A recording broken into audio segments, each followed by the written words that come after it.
और दोस्तों अब मैं आपको सभागार के अंदर लेके जाता हूँ जहाँ पे हमारा प्रशिक्षण कार्य ट्रेनिंग प्रोग्राम चल रहा है। आप देख सकते हैं ये है और ये यहाँ का सभागार है दोस्तों। और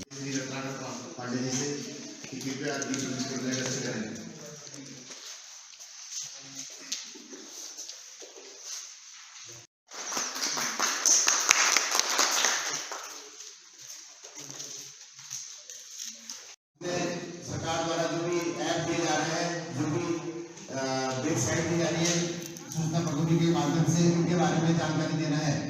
क्योंकि ये दौर डिजिटल टेक्नोलॉजी का है जिसमें समय और दूरी कम की है। आज कोई भी व्यक्ति कैसी भी सूचना घर बैठे बैठे प्राप्त कर सकता है। ITDA कैल के बारे में आपको बताना चाहता हूँ। इसका पूरा नाम है इंफॉर्मेशन टेक्नोलॉजी डेवलपमेंट एजेंसी और इसका जो हेड ऑफिस है वो IT पार्क, आपने सुना होगा IT पार्क, IT भवन, सहस्त्र रोड, देहरादून में स्थित है। वर्तमान में इसके 50 सेंटर पूरे उत्तराखंड में चल रहे हैं और जितने भी मास्टर ट्रेनर है सब मास्टर डिग्री वाले वहां पर उपलब्ध हैं। तो जो मैं आपको बताना चाह रहा था हमारे कोर्स के बारे में, या जॉब करना चाहते हैं तो हमसे संपर्क कर सकते हैं। कुछ सीनियर तो फ्री होंगी जो हमारे जो कोर्सेज हैं उनकी, जैसे ड्रोन कोर्सेज है। और सामने स्क्रीन पे दिख रहा होगा दो चीजें दिख रही हैं, एक पे लिखा हुआ है ई ग्राम स्वराज और दूसरे में लिखा हुआ है ई सर्विस। अब जहां जहां ई का मतलब होता है वो सारी चीजें इंटरनेट से रिलेटेड हो जाती हैं, यानी कि वो इंटरनेट पे अवेलेबल है। अगर जहां जहां ई आ गया तो वहां पे वो इंटरनेट पे आ गया। जैसे ई ग्राम स्वराज है तो ई ग्राम स्वराज अब इंटरनेट पे आ गया। इंटरनेट के माध्यम से आप आसानी से इसको एक्सेस कर सकते हैं, यानी कि इसकी सूचना आप देख सकते हैं। और दूसरा लिखा हुआ है ई सर्विस, यानी कि ई सर्विस की जितनी भी सेवाएं होंगी वो इंटरनेट पे आपको अवेलेबल रहेंगी, आप उसको एक्सेस कर पाएंगे या उनको उसका यूज कर पाएंगे। और ई ग्राम स्वराज के ऊपर आप देखेंगे तो केंद्र सरकार लिखा हुआ है, यानी कि ई ग्राम स्वराज केंद्र सरकार ने डेवलप किया गया एक पोर्टल है, वेबसाइट है, जिसको केंद्र सरकार ने डेवलप किया है और इसमें पूरी जानकारी मिलेगी आपकी ग्राम सभा की, आपके जिले की, और यहाँ तक कि पूरे भारत की इंफॉर्मेशन मिलेगी कि कौन सी ग्राम सभा में क्या क्या है, कौन सी योजनाएं चल रही है, कौन सी योजना खत्म हो चुकी है, कितने लागत की है, वो सारा इंफॉर्मेशन मिलेगी। और दूसरा लिखा हुआ है ई ग्राम स्वराज, ई सर्विस लिखा है, उसके ऊपर लिखा हुआ है राज्य सरकार।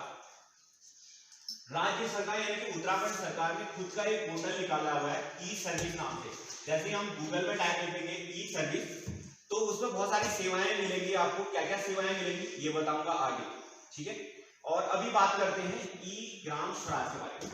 ई ग्राम स्वराज जैसे कि लिखा हुआ है केंद्र सरकार ने डेवलप किया गया है पोर्टल, उसके बारे में बताता हूँ। और जैसे ही आगे चलते हैं तो ई ग्राम स्वराज के यहाँ पे उद्देश्य लिखे हैं, एम लिखे हैं, क्या क्या उसके एम्स हैं। उससे पहले बताना चाहूंगा, सामने एक भारत का नक्शा दिख रहा होगा आपको भारत का नक्शा दिख रहा है, लेकिन वो पीले कलर का है, यानी कि येलो फुल है उसमें। तो इसका मतलब है ये कवरेज है, ये ई ग्राम स्वराज की कवरेज है। कहां कहां तक ई ग्राम स्वराज गया हुआ आप देख सकते हैं। पूरे जम्मू से लेके यहाँ पे कर्नाटका, केरला, यहाँ राजस्थान, यहाँ पे देख सकते हैं आसाम, अरुणाचल प्रदेश, वहां सब आप देखेंगे तो ई ग्राम स्वराज की कवरेज है पूरे भारत में, यानी कि कवरेज है इसकी। तो इसके कवरेज कहां तक है, इसमें लिखा हुआ है सभी राज्य और केंद्र शासित प्रदेश, समस्त जिला पंचायत, समस्त प्रखंड पंचायत, समस्त ग्राम पंचायत। आप समझ गए होंगे कहां इसकी कवरेज है। तो इसके ऑब्जेक्टिव पे चलते हैं, उद्देश्य पे चलते हैं। उद्देश्य लिखे हुए हैं इसमें, विकेंद्रीकृत योजना, प्रगति रिपोर्ट और गतिविधियों का लेखा जोखा की सुविधा प्रदान करता है, केंद्रीय राज्य प्रायोजित योजनाओं और अन्य संसाधनों से धन आवंटन की जानकारी प्रदान करता है, एकीकृत रिपोर्ट और मोबाइल ऐप के द्वारा नागरिकों के लिए बेहतर पारदर्शिता और सूचना का प्रस्तुतिकरण करता है, पंचायतों के SC/CFC centre, finance commission, state finance commission निधियों के प्रवाह की जानकारी देता है, सिंगल विंडो इंटरफेस के माध्यम से पंचायतों की जरूरतों को पूरा करना। अब जैसे कि मैं बता रहा था ई ग्राम स्वराज के कवरेज कहां तक है, आप देख सकते हैं पूरा येलो है। और उसके बाद में अब ई ग्राम स्वराज को कैसे कैसे चेक कर सकते हैं, और आपके मोबाइल में मैं अभी करके भी दिखाऊंगा। इसको चेक करने के दो माध्यम हैं, एक आप अपने मोबाइल से एक एप्लीकेशन आता है, एक प्ले स्टोर से एक ऐप आता है, ऐप के जरिए भी आप चेक कर सकते हैं। और दूसरा जाना पड़ता है आपको गूगल में। जैसे ही अपने मोबाइल, लैपटॉप या कंप्यूटर के गूगल में जाएंगे और गूगल में टाइप करेंगे ई ग्राम स्वराज, तो ई ग्राम स्वराज के बारे में डिटेल्स सूचना आपको मिल जाएगी। जैसे ही हम गूगल में जाते हैं, ई ग्राम स्वराज अगर टाइप करते हैं तो उसमें लिखा हुआ ये आता है, ऐसा इंटरफेस आता है, यानी कि ऐसी स्क्रीन आती है। और इस स्क्रीन में अगर कुछ लिखा हुआ है, उसको मैं जो इम्पोर्टेंट पॉइंट है उसको पढ़ूं तो इसमें लिखा हुआ है e Gram Swaraj aim to bring in better transparency in decentralised planning process reporting and work based accounting. यानी कि ई ग्राम स्वराज का एम है बेटर ट्रांसपेरेंसी को लाना, यानी कि ट्रांसपेरेंसी यानी कि जो भी यानी कि पारदर्शिता लाना, जो भी काम है या जो अकाउंटिंग से रिलेटेड जो काम है, जो लेखा जोखा है, जो पैसों का या काम का, उसमें ट्रांसपेरेंसी को लाना, यानी कि उसमें पारदर्शिता को लाना। और ये चीजें आपको ये उसमें फील की जाती है। जैसे कोई भी योजना आती है हमारे गांव में, कोई भी योजना आती है या कोई सड़क बन रही है या कोई रास्ता बन रहा होता है, तो उसकी प्लानिंग यहाँ पे होती है। आप देख सकते हैं नीचे कुछ प्रोफाइल क्रिएटेड लिखा हुआ है। एक इसमें प्रोफाइल क्रिएट करनी होती है, उसको मैं दिखाता हूँ आपको। एक प्रोफाइल क्रिएट होता है। जैसे ही हम लोग ई ग्राम स्वराज में जाएंगे तो उसमें हर ग्राम सभा की एक प्रोफाइल होती है। प्रोफाइल में क्या क्या होती है वो मैं बताऊंगा आपको। उसमें होता है ग्राम प्रधान का नाम होता है, मोबाइल नंबर होता है, पंचायत सेक्रेटरी का ईमेल आईडी नंबर होता है, मोबाइल नंबर होता है, और यहाँ तक कि उसमें डिटेल लिखना होता है कि वो ग्राम पंचायत शहर से कितनी दूर है और उसमें कितने होम स्टे हैं, उस ग्राम सभा में कितने होम स्टे हैं, क्या क्या टूरिस्ट प्लेस हैं या क्या क्या अट्रैक्शन पॉइंट है जहाँ पे कोई अगर टूरिस्ट आना चाहे तो वो कहाँ रह सके, क्या क्या चीजें देख सके, ये सारी चीजें रहती हैं। या अगर कोई मंदिर है वहां पे, मंदिर के बारे में भी लिखना होता है। ये सब चढ़नी होती है उसमें। ये आपको डेमो के तौर पे यहाँ पे दिखाया गया है, किसी का दिखाया हुआ है यहाँ पे, लेकिन ये ग्राम पंचायत लेवल पे ये होना है और इसको फिल भी करना होता है। ये होता है पंचायत, ये प्रोफाइल होता है, ग्राम पंचायत प्रोफाइल होती है। प्रोफाइल में अगर ये सब चढ़ी हुई होनी चाहिए, लेकिन अगर यहाँ अगर बात करूं तो प्रोफाइल क्रिएटेड लिखा हुआ है यहाँ पे। अगर स्क्रीन में अगर देखेंगे तो प्रोफाइल क्रिएटेड लिखा हुआ है, यानी कि इतनी प्रोफाइल क्रिएट हो चुकी है, यानी कि इतनी चढ़ी हुई है। अगर आप वहां पे येलो एरो है आप देख सकते हैं, तो आधा है वो, करीब करीब वो एरो जो है आधा लगा हुआ है। और इसमें परसेंटेज की बात करूं तो 24% ही हुआ है, ये 24.72% ये चढ़ा हुआ है, जबकि ये होना चाहिए था 100% चढ़ा हुआ होना चाहिए, लेकिन नहीं हुआ है। यानी कि प्रोफाइल बनी नहीं होगी या चढ़ाई नहीं होगा, ठीक है, कुछ ना कुछ तो फॉल्ट है। लेकिन अगर आप लोग जागरूक रहेंगे, अगर हम लोग जागरूक रहेंगे तो ये 100% हो जाएगा, समझ रहे हैं। और दूसरा लिखा है अप्रूव्ड जीपीडीपी, यानी कि अप्रूव्ड जीपीडीपी ग्राम पंचायत डेवलपमेंट प्लान। जो हमारे ग्राम पंचायत डेवलपमेंट प्लान बनते हैं कि क्या क्या प्लान होंगे, क्या क्या रास्ते बनेंगे, या जो भी प्लानिंग होती है वो प्लानिंग की रिकॉर्डिंग वो भी यहाँ पे रिकॉर्ड होते हैं। तो वो कितने चढ़े हुए हैं आप देख सकते हैं यहाँ पे। उसका जो चढ़ा हुआ है वो 91% ही चढ़ा हुआ है। ये भी कम चढ़ा हुआ है, लेकिन ये चढ़ा हुआ पूरा होना चाहिए था।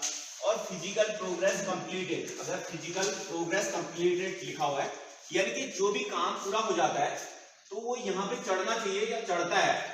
तो जो नहीं चढ़ा हुआ आप देख सकते हैं यहाँ पे वो भी 32% चढ़ा हुआ है। और ये येलो आप देखेंगे तो 3 ही डंडे हैं, बाकी ये छूटे हुए हैं, जो ये 100% को दिखाता है, जो चढ़े नहीं है। अगर यहाँ से भी ग्राफ देखेंगे तो ये ग्राफ चढ़ नहीं रहा है, मतलब चढ़ रहा है मतलब बहुत स्लो चढ़ रहा है।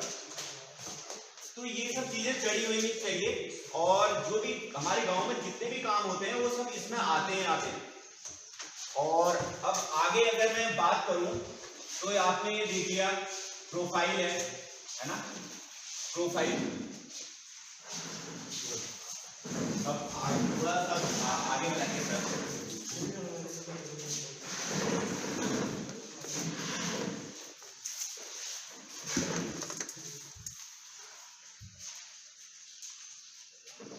जो अभी पहुंचे हैं हमारे माननीय ग्राम प्रधान जी, माननीय क्षेत्र पंचायत जी, जिला पंचायत जी, अधिकारीगण और कर्मचारीगण, मैं सब आपका स्वागत करता हूँ, बड़े स्वागत करता हूँ। और कोई भी इन्फॉर्मेशन, किसी को कहीं इन्फॉर्मेशन कहीं जाने की जरूरत ना हो, बैठे बैठे इन्फॉर्मेशन प्राप्त कर ले, इसलिए ये जो ऐप का निर्माण किया गया है, इसका जो ये इंटरनेट सर्विस प्रदान करता है। आने वाला है, मैं 5G का उदाहरण बताऊं आपको, अभी 5G का उदाहरण अभी। तो ये ग्राम स्वराज का बेनिफिट क्या है? मैंने बताया था ये दो ऐप है जो राज्य, एक केंद्र सरकार द्वारा दिया जा रहा है, एक राज्य सरकार द्वारा दिया जा रहा है। ये ग्राम स्वराज का क्या बेनिफिट है? इसका बेनिफिट है कि जो भी पैसा राज्य सरकार के माध्यम से आ रहा है या केंद्र सरकार के माध्यम से आ रहा है, आप इसमें इस ऐप पे जाके जानकारी प्राप्त कर सकते हैं। जैसे मोबाइल में बहुत सारे ऐप है, ऐसे ही ग्राम स्वराज का भी ऐप है। आप उसमें जाके पता कर सकते हैं कि या वेबसाइट पे जाके पता कर सकते हैं कि केंद्र सरकार द्वारा कितना पैसा किस गांव को, किस शहर को, किस जिले को, किस स्टेट को दिया जा रहा है। पैसे के जब जो पैसे का हिसाब किताब है वो किसी से पूछने की जरूरत नहीं है, इस वेबसाइट के माध्यम से आपको पता चलेगा। आप कंप्यूटर खोलो, मोबाइल खोलो और पता कर लो। दूसरा बेनिफिट क्या है कि जितने भी रिपोर्ट है, जो भी रिपोर्ट आप चाहते हो, धन आवंटन का जितना भी रिपोर्ट आप चाहते हैं कि पैसे का आवंटन कहाँ हुआ, कितना हुआ, कैसा हुआ, कहाँ खर्च हुआ, सिर्फ मोबाइल में एक क्लिक करोगे या कंप्यूटर मोबाइल में टच करोगे, कंप्यूटर में क्लिक करोगे, आपको जानकारी मिल जाएगी। इसका बेनिफिट क्या होगा? इसका बेनिफिट होगा पारदर्शिता। कहाँ पर कितना काम हुआ, कहाँ पर कितना काम बचा हुआ है, कहाँ पर कितना धन आवंटित हुआ है, वो पूरी जानकारी यहाँ से क्लिक करके हमें प्राप्त हो जाएगी। दूसरा क्या है? सिंगल विंडो इंटरफेस है। सिंगल विंडो इंटरफेस का मतलब खाली ये वाला ऐप खोलो आप, जो मैंने आपको बताया, ये ग्राम स्वराज वाला ऐप खोलो और पूरे भारत के बारे में कहीं पर भी कोई भी जानकारी प्राप्त करो। जो कंप्लीट हो जाएगा, पैसा भी चले जाएगा, तो वो फिर एक मैंने आपको बताया था अभी एसेट डायरेक्टरी, वो वहां पर शिफ्ट है। उसका फायदा क्या होगा? वो राज्य सरकार भी उसको चेक कर लेगा, केंद्र सरकार भी चेक कर लेंगे, अधिकारी भी देख लेंगे। इसको देखना हो देख सकता है कि भाई इस गाँव में बन चुका है चीज, वो लिस्ट आ जाए, तो किसी गाँव के बारे में कभी भी कोई हम सूचना प्राप्त कर सकते हैं। अब इसका बेनिफिट देखिए, 5 भागों में जो सरकार ने बांटा, इसका बेनिफिट क्या है? पहले क्या है? पंचायत प्रोफाइल, दूसरा क्या था? प्लानिंग, तीसरा क्या था? फाइनेंशियल प्रोसेस, चौथा क्या था?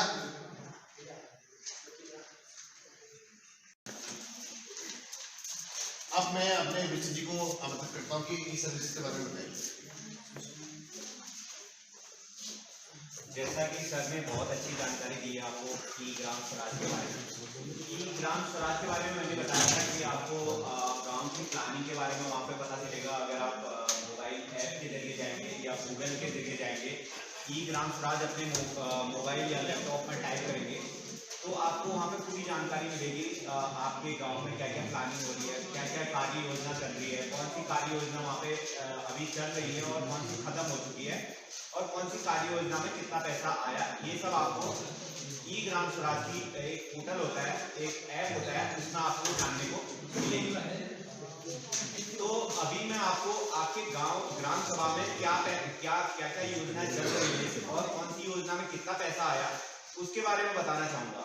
ठीक है, वो आप खुद से देख सकते हैं, आप अपने गांव का भी देख सकते हैं, भारत में कहीं पे भी किसी भी गांव का आप देख सकते हैं, चाहे आसाम का देखिए, आप अरुणाचल प्रदेश का देखिए, आप गुजरात का देखिए, किसी भी गांव का डेटा देख सकते हैं अपने मोबाइल ऐप के जरिए से। अगर कहीं पे कोई रास्ता बन रहा है, खंजा बन रहा है, तो पता चलना चाहिए कि आपको उस खंजे के लिए कितना पैसा आया और कितने का काम हुआ है। यानी कि सरकार जो है ट्रांसपेरेंसी लाना चाहती है, तो पारदर्शिता लाना चाहती है हर काम में। तो इसके लिए आप लोग सब लोग अपने स्मार्टफोन चलाते हैं, स्मार्टफोन में आपको प्ले स्टोर में जाना होगा। अगर आप स्मार्टफोन चलाते हैं तो आपको प्ले स्टोर खोलना पड़ेगा। तो खोलिए आप लोग, मैं अपने मोबाइल में पहले इंटरनेट ऑन करिए और उसके बाद में प्ले स्टोर में चले जाइए। और अगर किसी का मोबाइल फ्री है तो मुझे दे दीजिए, मैं करके दिखाता हूँ।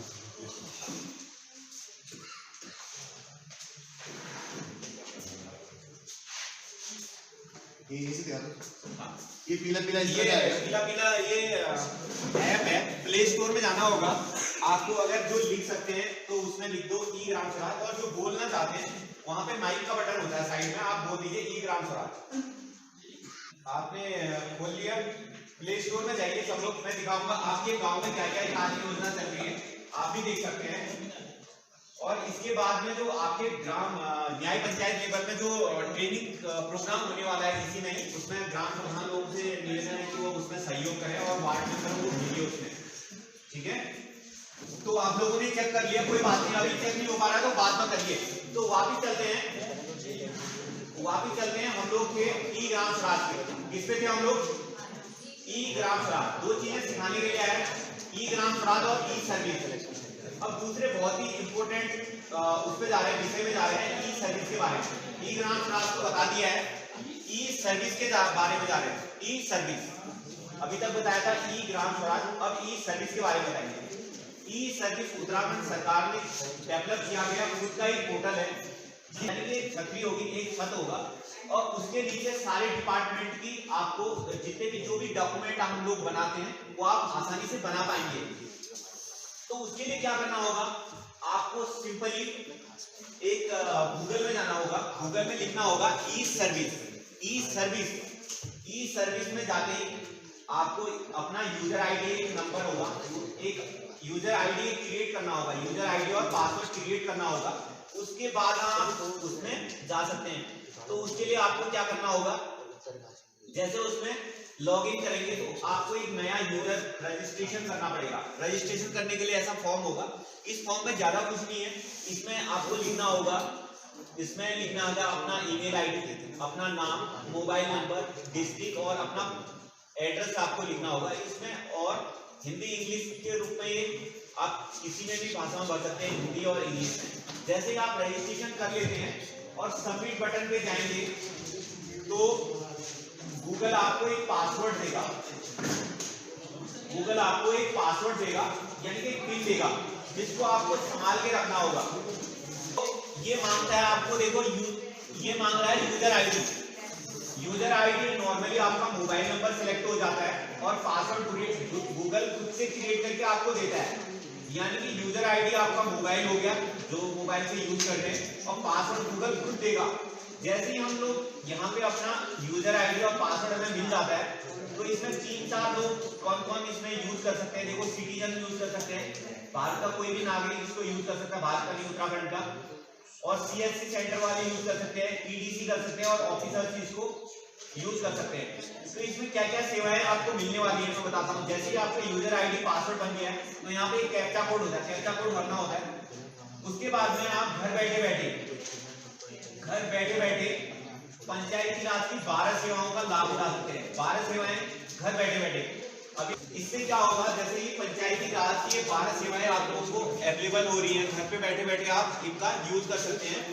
तो इससे क्या होता है, एक तो हमारा समय बचता है, दूसरा हमारा पैसा बचता है, और तीसरा चीज अधिकारी जी के पास में जाते हैं। जैसे सपोज हम लोग किसी अधिकारी के पास में गए, हम लोग ये सब डॉक्यूमेंट बनाने के लिए, हो सकता है क्या पता अधिकारी लोगों का क्या होता है, कई बार बिजी शेड्यूल रहता है, समय की उपलब्धता नहीं होती है, तो हो सकता है वो ना मिले हमें उस दिन, हो सकता है अगले दिन मिले। तो उससे क्या होगा, हमारे समय भी बर्बाद होगा, हमारा पैसा भी, टिकट भी खर्च होगा। तो सरकार चाहती है कि आप घर बैठे बैठे इन जो 12 सेवाएं हैं पंचायती राज की, वो आसानी से घर बैठे बैठे बना सकते हैं।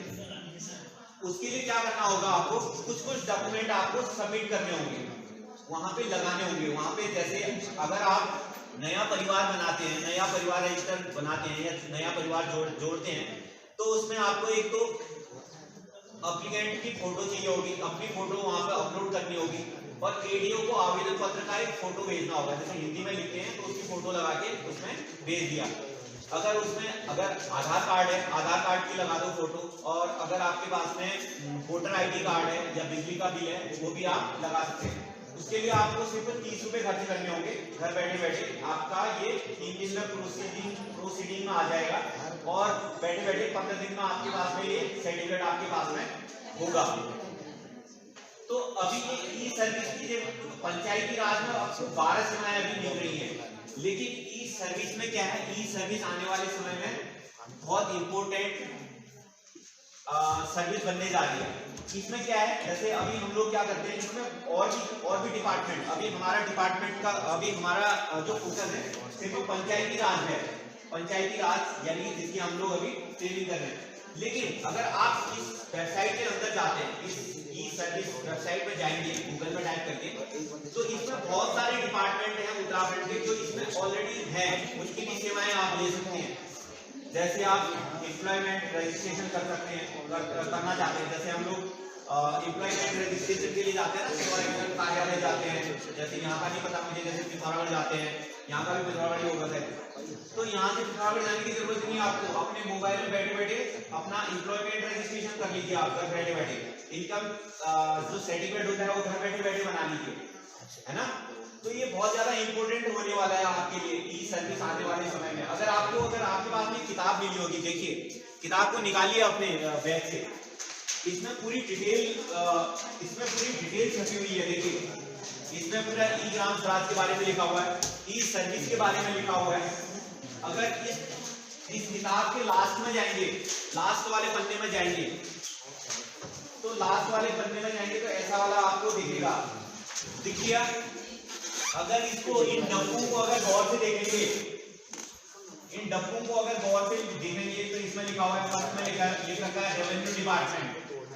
रेवेन्यू जानते हो ना कौन सा डिपार्टमेंट होता है, जिसमें पटवारी, कानूनगो ये लोग रहते हैं।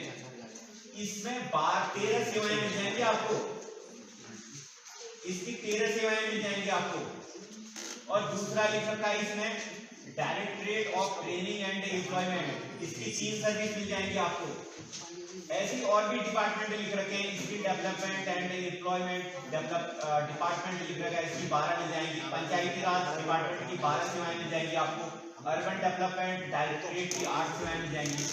यानी कि लग रहा है ना कि ई सर्विस इतना इंपॉर्टेंट है। ये सारी सर्विसेज तो अब ई सर्विस पे आ गई, आपको कहीं जाने की जरूरत नहीं है, सिर्फ अपने मोबाइल में, अपने गूगल में सिर्फ टाइप कर दीजिए ई सर्विस, सारी सेवाएं आपके मोबाइल में होंगी। आप अपने मोबाइल से एक क्लिक करिए और सारी सेवाओं का लाभ ले सकते हैं। लेकिन आपको डिपार्टमेंट सर्च करना, सेलेक्ट करना पड़ेगा। जैसे हम लोग ई सर्विस टाइप करेंगे और उसके सबसे पहले मैंने बताया था कि आपको सबसे पहले यूजर आईडी पासवर्ड क्रिएट करना है। यूजर आईडी आपका मोबाइल हो जाता है, पासवर्ड गूगल खुद बना के देगा आपको। और उसके बाद में जैसे ही हमारे पास में यूजर आईडी पासवर्ड हो जाता है, हम लोग मोबाइल के अंदर इंटर कर लेंगे, उस वेबसाइट के अंदर इंटर कर लेंगे।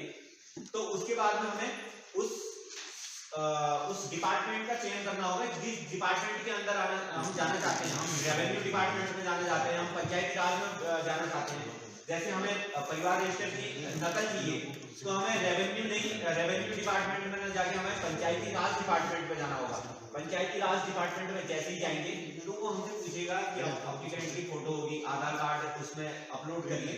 जैसे ही हम लोग ये चीजें अपलोड करते हैं उसमें, तो उसके 3 दिन में प्रोसीडिंग में आ जाता है। वैसे जाते हैं तो महीने लग जाते हैं या बहुत टाइम लग जाता है, और 15 दिन के अंदर आपके हाथ में वो चीजें, वो सर्टिफिकेट आपके हाथ में होगा, है ना।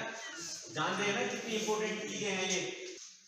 अब तो मैं सबसे अनुरोध करना चाहता हूँ तो कुछ और चीजें हैं जिसमें वो बता देंगे, वो भी बहुत अच्छी चीजें हैं। देखो ई सर्विसेज में क्या है कि बहुत सारे डिपार्टमेंट के प्रमाण पत्र, मतलब एक चीज प्रमाण पत्र बनना, जाति आय से जो भी प्रमाण पत्र होता है। क्योंकि हमारा विषय अभी पंचायती राज है, तो इसलिए हमने पंचायती राज के बारे में बताया। उसमें 12 सेवाएं हैं, और अगर उसका यूज करना है तो बहुत सिंपल है। वहाँ पर बहुत सारे ऑप्शन है कि कौन कौन आदमी ई सर्विस का यूज कर सकता है। तो उसमें सिटीजन ऑप्शन होता है। सिटीजन का मतलब कोई भी व्यक्ति इसमें अपना प्रमाण पत्र स्वयं बना सकता है। कोई भी प्रमाण पत्र घर